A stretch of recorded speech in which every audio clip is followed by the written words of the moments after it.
Voces CSIC Balears, el podcast que te trae las últimas novedades en ciencia del Consejo Superior de Investigaciones Científicas en les Illes Balears. Bienvenidos, soy Adrián García, técnico de comunicación y divulgación en el IFISC, el Instituto de Física Interdisciplinar y Sistemas Complejos. Y yo soy Ana Núñez, técnica de comunicación de la representación del Consejo Superior de Investigaciones Científicas de las Illes Balears. Y hoy os traemos el 13º episodio de nuestro podcast Voces CSIC Balears, un espacio en el que queremos presentarte las voces de nuestros investigadores e investigadoras y en el que tú también tendrás mucho que decir. Saludamos a nuestra científica de hoy, Irene Estebáñez. Irene es física y matemática por la Universidad de Oviedo, habiendo cursado el máster de Física en Sistemas Complejos en el IFISC. Actualmente, Irene trabaja como estudiante de doctorado también en el IFISC, dentro de la línea de inteligencia artificial implementada en hardware, concretamente en dispositivos fotónicos. Hola, Irene. Buenas. Empezamos repasando tu formación. Doble grado en Física y Matemáticas. ¡Wow! ¿Te sientes más física que matemática o a la inversa? ¿Cómo crees que ha influenciado esta doble titulación en tu papel como investigadora? Bueno, pues la verdad que por sentirme me siento quizás un poco más física que matemática. Más que nada porque los últimos años de mi carrera científica son más físicos que matemáticos. Aunque yo vine aquí a estudiar el máster de Física y Sistemas Complejos por una asignatura que curiosamente cursé en matemáticas, que es Sistemas Dinámicos. Como que me sentí muy atraída por el caos y estas movidas y al final acabé haciendo un máster que me encantó y hice una asignatura que fue fotónica y láseres y aquí estoy. Después de graduarte, viniste a Mallorca a cursar el máster de Física en Sistemas Complejos. ¿Qué te llamó la atención de este campo? Sí, pues bueno, dentro del máster de Física y Sistemas Complejos hice una asignatura que era la de fotónica, que es la única que tiene parte experimental, de hecho. Y no sé, me gustó mucho la sensación de volver a estar en un laboratorio y volver a hacer física experimental, que era lo que yo había hecho en el trabajo de fin de grado, de hecho, también en física. Así que nada, fue un placer volver a verme cacharreando con cosas. Entonces, te dedicas a la física experimental, la de tocar cosas. ¿Cómo es trabajar en un laboratorio de fotónica? Porque por este podcast han pasado varias investigadoras e investigadores que salen al campo o al mar a realizar sus estudios, pero en un entorno controlado, como es un laboratorio, imagino que será completamente distinto. ¿Qué tiene de diferente tu laboratorio, tu puesto de trabajo, con un típico laboratorio que se nos viene a todos a la mente? Así como primera palabra te diría que frustrante. Bien, empezamos bien. Frustrante es una palabra que se corresponde bastante, porque tú siempre vas con tu mundo ideal de lo que tiene que ocurrir en ese laboratorio y finalmente nunca ocurre. O sea, en cierto modo se parece bastante a lo que les ocurre a los biólogos, supongo, cuando teoretizan algo sobre lo que tiene que ocurrir en cierta población de individuos, pero tú lo haces con láseres. Lo único, y quizá peor, es que todo cuesta mucho dinero.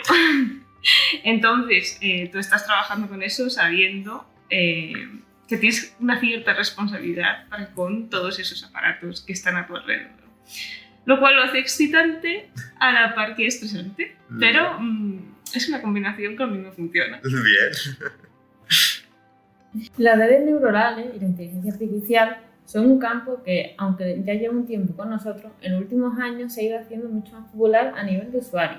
Pero normalmente se implementan, se programan dentro del propio ordenador. ¿Qué tienen que aportar los sistemas ópticos aquí? Bueno, creo que has tocado el punto clave de todo mi trabajo, ¿no? Y es que, bueno, como sabemos, la inteligencia artificial está básicamente en todo lo que nos rodea, ¿no? La vemos en los analizadores de texto, lo podemos ver en coches autónomos, lo podemos ver en máquinas que juegan contra nosotros al ajedrez o al Go, a lo que sea. Es decir, están dentro de nuestro mundo. ¿Qué pasa con la inteligencia artificial? Que abarca muchas cosas. Entonces, bueno, si nos centramos un poco en la parte de qué son las redes neuronales, que voy a explicar así un poco de manera laxa, las redes neuronales son cosas que imitan a nuestro cerebro, imitan ciertas características que tienen. Entonces, nosotros metemos un input, es decir, una entrada, que puede ser, por ejemplo, una imagen. Y le pedimos a esta red neuronal, que hemos creado con ciertas neuronas artificiales, que nos la clasifique. Le metemos una foto de un perro, nos dice que es un perro. Le metemos una foto de un unicornio, nos dice que es un unicornio. Entonces, estas cosas normalmente se programan en el ordenador. Y lo que hacen, aunque no entendamos muy bien qué es una red neuronal, es básicamente multiplicar y sumar cosas. Estas cosas gastan muchísima energía. Entonces, a lo largo de los años hemos visto que estas redes neuronales, que hacen muchas tareas, como puede ser la de clasificación, la de predicción o lo que fuere, lo hacen cada vez con más exactitud, pero a cambio de gastar más poder de computación. Hasta el 2010 o así, esto no era tan horrible, porque el poder computacional que gastaban las redes neuronales se doblaba cada 2 años o así, y los ordenadores iban mejorando a su vez, con lo cual todo iba mejorando progresivamente. Pero a partir de lo que llaman la era moderna, que es los últimos 10 años, básicamente, cada vez estas redes nos piden más y más capacidad de computación, tanto que esta capacidad de computación, es decir, el gasto que hacemos en obtener resultados, se dobla cada 3-4 meses, lo que antes era cada 2 años. Entonces, ¿por qué me interesa esto que llamo capacidad de computación? Bueno, pues porque necesitas muchos ordenadores, con muchas GPUs y CPUs, y necesitas energía, necesitas ventiladores, necesitas cosas que enfríen, todo el rollo. Y esto consume muchísima energía. Y bueno, pues oye, el cambio climático está ahí y no nos queremos morir. ¿Y el precio de la luz? Y el precio, oye, buen dato. Bueno, pues hay muchos artículos por ahí que hablan de cuánto consume la inteligencia artificial y estas cosas y da miedete. Mira a ver si podemos poner la referencia, la pondremos por favor en el podcast, ahí en la descripción. Y es que lo que cuesta entrenar una red neuronal sería el equivalente a las emisiones que producen 5 coches a lo largo de toda su vida. Wow. No sé el coche dónde está, supongo que en Estados Unidos, porque aquí en la isla quizá un poquito menos, serían más vidas, pero bueno. Y entonces, el problema viene de las plataformas que se utilizan. Es decir, si tú programas en un ordenador, las tareas de computación se basan en arquitecturas von Neumann. ¿Qué quiere decir esto? Que tienen una memoria y una unidad de procesamiento separada. Y hacen las cosas de forma secuencial. Primero esto, luego lo otro, y van así. ¿Qué tiene interesante las redes neuronales? Que hacen todas estas cosas en paralelo. Tú metes la información y va pasando. Por ejemplo, si he dicho que el input es una imagen, quizá cada uno de estos valores sea un píxel de la imagen y tú lo metes a la vez y se procesa a la vez. Entonces, podemos optar a utilizar otro tipo de hardware, otro tipo de plataformas en las que implementar las redes neuronales, que no tengan que hacer las cosas una, otra, sino de forma paralela. Y pues todo esto ha servido, espero, para enmarcar mi trabajo, que significa básicamente implementar en un tipo particular de red neuronal, que son exactamente las redes neuronales recurrentes, en hardware. Es decir, no utilizo un ordenador. Yo, en vez de utilizar ordenadores, utilizo láseres y fibras. ¿Qué ventajas tiene esto con respecto a las redes neuronales que ya conocemos? El primer motivo, que es lo que he explicado antes, es que gastan mucha menos energía.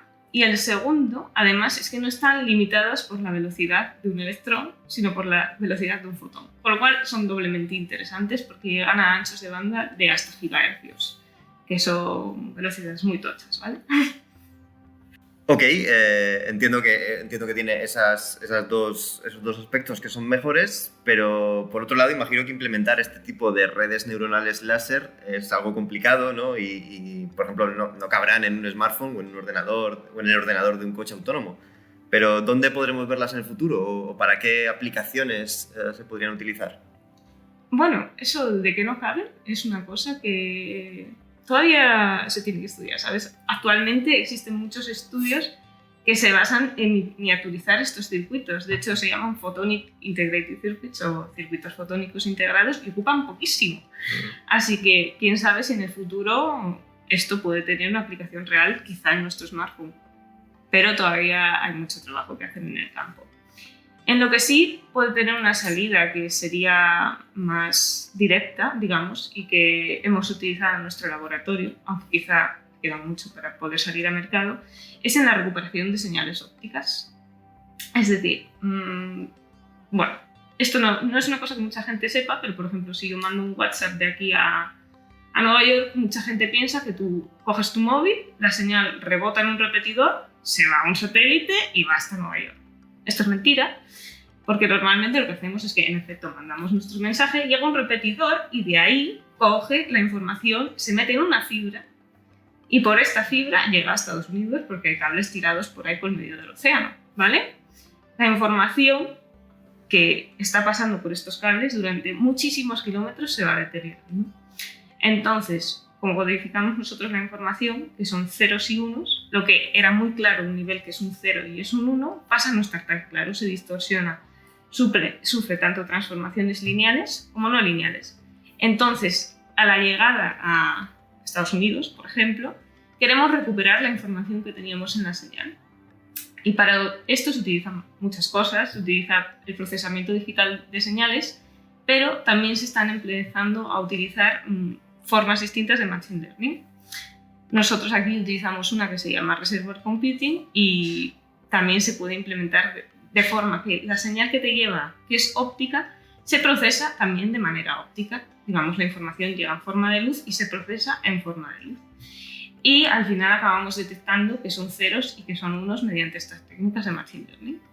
Antes has mencionado de pasada el Reservoir Computing, que es una cosa que ya habló un compañero tuyo del IFISC, pero ¿el Reservoir Computing es algo que aparece solo en las redes neuronales fotónicas o lo podemos ver en otro tipo de redes neuronales? No, para nada. O sea, como ya he mencionado, las redes neuronales, mucha gente las implementa en el ordenador y sirven para sacar buenos resultados. Y dependiendo del tipo de red que andes buscando, por ejemplo, el Reservoir Computing es un tipo de red neuronal que acumula memoria. Entonces, para tareas de clasificación, como puede ser distinguir la imagen de un perro o un gato, no te hace falta memoria. Para tareas de predicción temporal te interesa la memoria, con lo cual te interesaría el Reservoir Computing, por ejemplo, por poner un ejemplo. Y además no tienen por qué estar implementadas en hardware. Las ventajas de implementarlo en hardware las he contado antes, pero es verdad que también se pueden utilizar al modo clásico con un ordenador y que se están buscando otras soluciones. Por ejemplo, aquí en el IFISC sé que se está intentando programar para saber cómo funcionaría si en vez de poner láseres y fibras pusiéramos un sistema cuántico, por ejemplo. Y también he visto que se puede hacer con sistemas mecánicos, también se utilizan memory stores, es decir, hay una amplia gama de sistemas en los que se está intentando implementar redes neuronales y que, bueno, todas ellas son válidas. Habrá que ver quién es la ganadora en esta batalla. Ha sido muy activa en actividades de divulgación, Feria de la Ciencia, actividades por el 11F, organizando jornadas de puertas abiertas en el IFISC, los premios Talentic de la UIF. ¿De dónde viene ese interés? ¿Crees que la divulgación es algo inherente a la actividad investigadora? Creo que la divulgación debería ser una actividad inherente a la actividad investigadora. Es que además creo que si no eres capaz de explicar bien tu trabajo de forma que los demás puedan entenderlo, tú mismo no lo estás entendiendo bien.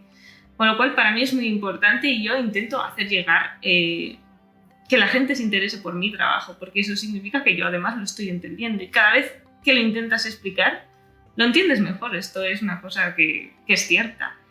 Y bueno, no sé, siempre me ha gustado el contacto con la gente, la verdad. La pandemia me ha ido muy mal. Pero me encanta ir a hablar delante de la gente y contar mis cosas y ver que la gente se interesa sobre todo. O sea, para mí es un placer, no hay más. Acabamos con la pregunta clásica de nuestro podcast. Imagina que te dan una buena suma de dinero para que montes el proyecto de investigación que tú quieras sin que el presupuesto sea un problema. Bueno, pues la verdad que mira, viendo la cantidad de recursos que se gastan implementando redes neuronales, creo que seguiría trabajando en ello porque realmente me interesa y creo que puede tirar para adelante, pero destinaría buena parte del dinero a luchar de cierta manera contra el cambio climático para recuperar toda la energía que gastamos en programar esta cantidad de redes neuronales, que es impresionante. Así que nada, dinero contra el cambio climático y a seguir remando. Genial. Pues lo dejamos aquí. Muchas gracias, Irene. Gracias a vosotros.